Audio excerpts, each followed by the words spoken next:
Supreme কোর্টে আজ RG Kar rape ও murder case নিয়ে যে শুনানি হয়েছে সেখানে একটা বিষয় অন্তত অনেকটা পরিষ্কার হয়েছে যে নিহত চিকিৎসক তরুণীর মৃতদেহের সুরতহাল হওয়ার পর যখন দেহটি ময়না তদন্তের জন্য পাঠানো হয় সেই পাঠানো যে শুধু নিয়মসম্মত ভাবে হয়নি তা নয়, এই বেনিয়মের ঠিকঠাক উত্তর না পেলে ধরে নিতে হবে যে সত্যকে ধামাচাপা দিতে ময়না তদন্ত ও তার পরের প্রক্রিয়াতে ইচ্ছাকৃতভাবে মারাত্মক কারচুপি করা হয়েছে। কিভাবে করা হয়েছে এই কারচুপি এবং আদালতে বিচারপতি, রাজ্য সরকারের কৌশলী ও সিবিআই এর কৌশলীদের মধ্যে যে সওয়াল জবাব হয়েছে তার বর্ণনা এখন আপনাদের দেব। তাহলে আপনারাও বুঝতে পারবেন কেন বলছি একথা। নমস্কার, ক্যালকাটা ডায়ালগস থেকে খবরের অন্তরালের খবর নিয়ে আপনাদের কাছে এসেছি আমি মনোজ দাস। আজ সুপ্রিম কোর্টে দুটো রিপোর্ট জমা পড়েছে। একটা তদন্তের অগ্রগতি নিয়ে সিবিআই এর স্ট্যাটাস রিপোর্ট এবং দ্বিতীয়টি রাজ্য সরকার ও রাজ্য পুলিশের পক্ষ থেকে জমা হয়েছে একটি রিপোর্ট। শুনানির শুরুতেই কপিল সিব্বল রাজ্য সরকারের রিপোর্ট উদ্ধৃত করে জানান যে জুনিয়র ডাক্তারদের ধর্মঘটের ফলে রাজ্যে এ পর্যন্ত 23 জন রোগীর মৃত্যু হয়েছে।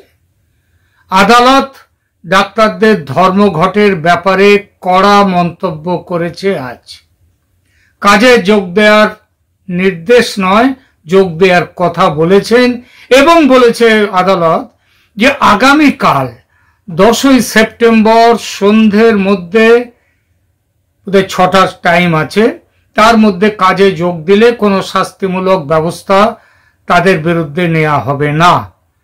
কিন্তু যে কথাটা বলা হলো না অথচ বুঝিয়ে দেয়া হলো সেটা হচ্ছে যে আগামীকাল 10ই সেপ্টেম্বর সন্ধ্যের মধ্যে যদি কোনো জুনিয়র ডাক্তাররা কাজে যোগ না দেন তাহলে তাদের ট্রান্সফার বা সাসপেনশন বা ডিসমিসাল যেটাই করবার কথা ভাবুক না কেন রাজ্য সরকার, সেটা তারা করবে। সুপ্রিম কোর্টকে পাল্টা আমাদের একটা বলার আছে, কতজনকে করবেন, তারপর কারা দেবে স্বাস্থ্য পরিষেবা। সুপ্রিম কোর্টের উকিলরা, জজ সাহেবরা, তারা তো গিয়ে কিংবা তারা অন্য কাউকে তো নিয়োগ করতে পারবেন না, ডাক্তারদেরই নিয়োগ করতে হবে এবং ডাক্তাররাই চিকিৎসা করবে, অন্য কেউ চিকিৎসা করতে পারে না। তাহলে এত কড়া ভাষা দেওয়ার চেষ্টা না করে যদি যে সমস্যাটার জন্য যার জন্য ডাক্তাররা আজকে জুনিয়র ডাক্তাররা পথে নেমেছেন, আন্দোলনে নেমেছেন, সেই বিষয়টার দিকে নজর দিলেই ভালো করতেন। তা না করে তারা বলছেন যে কাল সন্ধ্যের মধ্যে এটা দিতে হবে, যোগ দিতে হবে, নইলে শাস্তিমূলক ব্যবস্থা তাদের বিরুদ্ধে নেওয়া যেতে পারে। তো এখন ব্যাপার হচ্ছে জজ সাহেবরা তাদের মতো বলেছেন, ডাক্তাররাও তাদের মতো ভাববেন। এবার আসি আরজিকর কাণ্ডের শুনানিতে। আপনাদের হয়তো মনে আছে এর আগের দিনের শুনানিতে মৃত্যুর সময়, জেনারেল ডায়েরির সময়, পোস্টমর্টেমের সময়, এফআইআর করার সময় ইত্যাদি বিষয়ে রাজ্য পুলিশের কৌশলীদের যিনি প্রধান, 21 জন কৌশলী মনে রাখবেন রাজ্য পুলিশের, রাজ্য সরকারের, সেই তাদের যিনি প্রধান কপিল সিব্বল, তিনি আদালতের অনেক প্রশ্নের উত্তর দিতে পারেননি, বলেছেন আমার কাছে এই সম্পর্কে তথ্য নেই। সেজন্য বিচারপতিরা সেদিন বলেছিলেন পরবর্তী শুনানির দিন যেন কোনো পুলিশের লোক যিনি এই বিষয়ে জানেন তিনি যেন আদালতে আসেন এবং এখানে উপস্থিত থাকেন। কানে এসেছে আমাদের এবং খবরেও দেখেছি যে আদালতের এই কথা শুনে কিনা কে জানে টালা থানার ওসি অসুস্থ হয়ে পড়েন এবং বাইপাসের এক বেসরকারি হাসপাতালে তিনি ভর্তি হয়ে যান। অনেক হাসপাতাল নাকি তাকে নিতে চায়নি, বলেছেন না না, আপনার তো কোনো অসুখই নেই, কেন ভর্তি হবেন? তো যাই হোক, সেই অসুখ সে সাজানো হোক আর যাই হোক, তিনি সুস্থ হয়ে কিংবা অন্য কোনো পুলিশ অফিসার আজ সুপ্রিম কোর্টে ছিলেন কিনা জানি না, তবে পুলিশ আজ একটি রিপোর্ট জমা করেছে আদালতে। সেই জমা আবার নিয়ম মাফিক হয়নি বলে সিবিআই এর কৌঁসুলি, দেশের সলিসিটর জেনারেল তুষার মেহতা, তিনি বললেন যে তিনি রাজ্য পুলিশের দেয়া রিপোর্টের কপি পাননি। সেই কপি বোধহয় তারপরে দেয়া হয়েছে, দেওয়ার পরে তারপরে কিছু সওয়াল জবাব হয়েছে। আজ সিবিআই আজকে কি বলেছে, সুরতহাল করবার জন্য যে চালান, সেই চালান তারা পাননি। অস্বাভাবিক মৃত্যুর ঘটনায় পোস্টমর্টেম বা ময়না তদন্তের আগে যে প্রক্রিয়াটি করা হয় সেইটার নাম হচ্ছে সুরতহাল। মৃতদেহ কি অবস্থায় পাওয়া গেছে তার বিস্তারিত বর্ণনা দিয়ে যে প্রতিবেদন, যে স্টেটমেন্ট তৈরি হয় তাকে বলে সুরতহাল। এরপর মৃত্যু সম্পর্কে আরো বিস্তারিত জানার জন্য ময়না তদন্ত করতে পাঠানো হয়, মানে যেটাকে বলা হয় পোস্টমর্টেম। কিন্তু সেখানে যে সুরতহাল প্রতিবেদন দেখে, সুরতহালের সময় যে চালান, ওই প্রতিবেদন সেইটা দেখে প্রথমে ঠিক করা হয় পোস্টমর্টেমের আগে মৃতদেহের বাহ্যিক অবস্থার বিশ্লেষণ করা হয়। সেখানে কোনো আঘাত বা ক্ষত আছে কিনা, ত্বক বা জিহ্বার রং ইত্যাদি দেখে প্রথম প্রতিবেদনটি তৈরি হয়, মানে সুরতহাল ইত্যাদি তৈরি হচ্ছে সুরতহাল। এরপর মৃতদেহ ব্যবচ্ছেদ করে মস্তিষ্ক, ফুসফুস, লিভার সহ শরীরের ভেতরটা যাচাই করে দেখা হয়। এই পরের অংশটা পোস্টমর্টেম, আগের অংশটা হচ্ছে সুরতহাল। ফলে শরীরের ভেতর কোনো আঘাত থাকলে, রক্তক্ষরণ বা বিষক্রিয়া থাকলে সেটা চিকিৎসকরা বুঝতে পারেন। কোথাও আঘাতের চিহ্ন আছে কিনা, থাকলে সে আঘাত কিভাবে হয়েছে তা ভালো করে যাচাই করা হয় পোস্টমর্টেমে। এই কাজটা করতে গিয়ে, এরপরেও একটা অংশ আছে, এই কাজটা করতে গিয়ে মৃতদেহের নানা অংশ কেটে দেখতে বাধ্য হন চিকিৎসকরা, যিনি পোস্টমর্টেম করছেন। এই সময় শরীরের নানা প্রত্যঙ্গ সেটা সংগ্রহ করা হয়, আলাদা করে রাখা হয়, স্যাম্পল ল্যাবে পরীক্ষার জন্য সেগুলো পাঠানো হয়ে থাকে। ময়না তদন্ত শেষে মৃতদেহ আবার সেলাই করে আগের মতো অবস্থায় ফিরিয়ে আনা হয়। তবে শরীরের আভ্যন্তরীণ কোনো কোনো অংশ কেটে আরো পরীক্ষার জন্য সেটিগুলো গবেষণাগারে পাঠানো হয়ে থাকে অনেক সময়। অভয়ের ক্ষেত্রেও সেটা হয়েছে। কিন্তু সলিসিটর জেনারেল তুষার মেহতা বলেন, সিবিআই রাজ্যের যে সিএফএসএল, সেখানে যে পরীক্ষা হয়েছে সেটার উপরে বিশ্বাস করছে কি করছে না সেটা না বলে তিনি বললেন, সিবিআই দিল্লির এইমসে এবং পশ্চিমবঙ্গের বাইরে অন্য কিছু জায়গায় দেহের সংরক্ষিত অংশের তারা ফরেন্সিক টেস্ট করে মিলিয়ে দেখতে চান কলকাতার সিএফএসএল রিপোর্টের সঙ্গে। এর সোজা মানেটা হচ্ছে কলকাতার রিপোর্টে ঠিক তথ্য নেই বলে মনে করছেন তারা। তুষার মেহতা আরো বলেন, ময়না তদন্তের সময় যে সুরতহাল রিপোর্ট পাঠানো হয়, যেটাকে চালান বলা হয়, এক্ষেত্রে সেটা নেই। বিচারপতি পারদিওয়ালা বলেন, এটা যদি না থাকে তবে সন্দেহ করার কারণ আছে। এরপর আদালত নির্দেশ দেয় আগামী সোমবার এই মামলার পরবর্তী শুনানিতে যেন অতি অবশ্যই এই সুরতহাল চালান জমা দেয়া হয়। প্রশ্ন এখানেই। একের পর এক ঘটনায় স্পষ্ট হচ্ছে যে ময়না তদন্তের পুরো প্রক্রিয়াতে জালিয়াতি হয়েছে।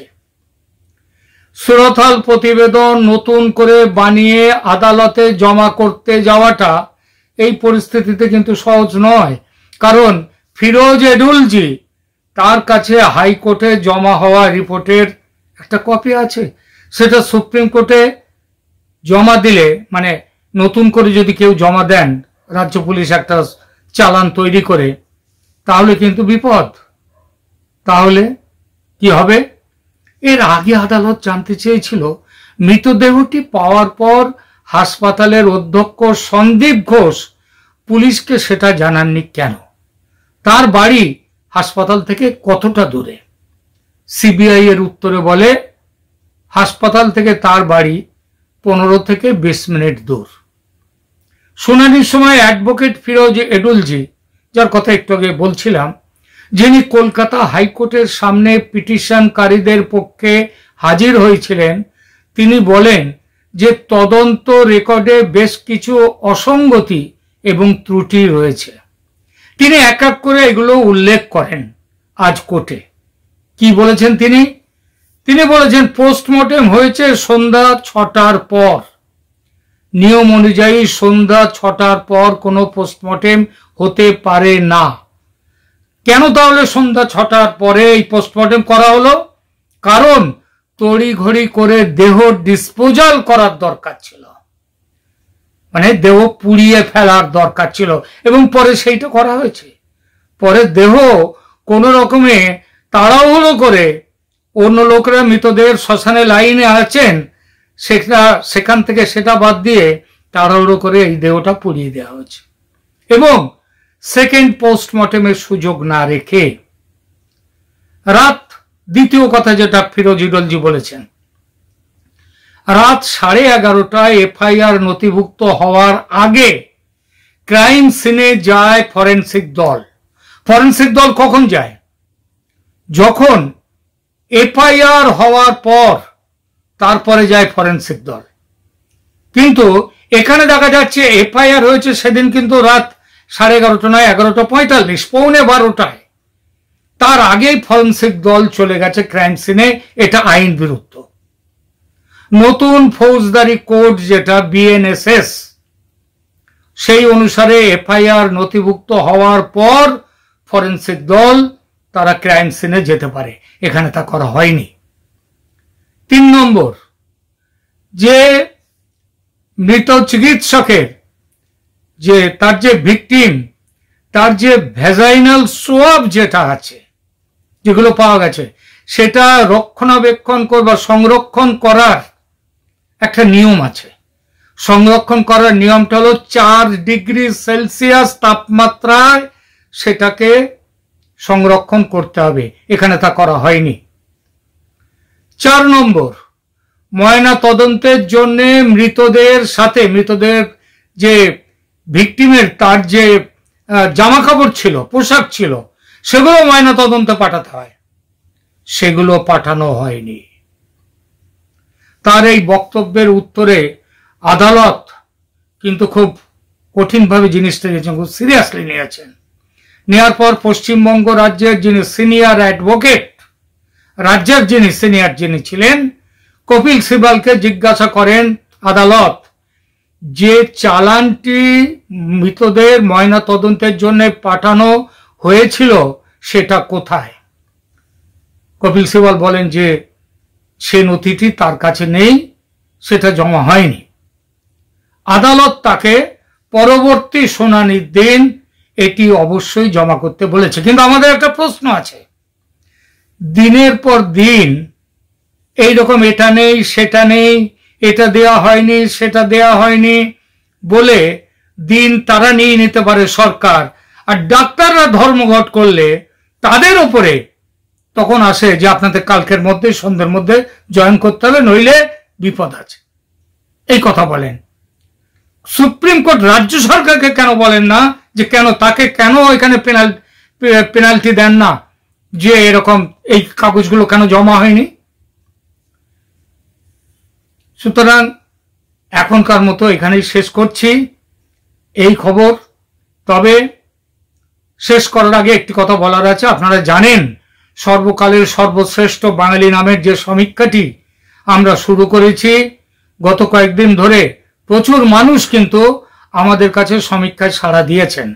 আপনি যদি এখনো আমাদের তালিকা না পাঠিয়ে থাকেন তবে এখনই পাঠিয়ে দিন।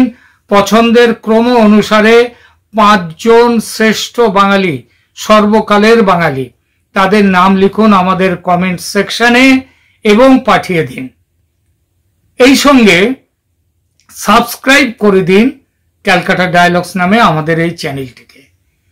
এছাড়া আমাদের একটি ইমেল আইডি আছে, ক্যালকাটা ডায়ালগস manojdas@gmail.com। এই ঠিকানায় পাঠাতে পারেন আপনাদের পছন্দের তালিকা। আজ এই পর্যন্ত, ধন্যবাদ।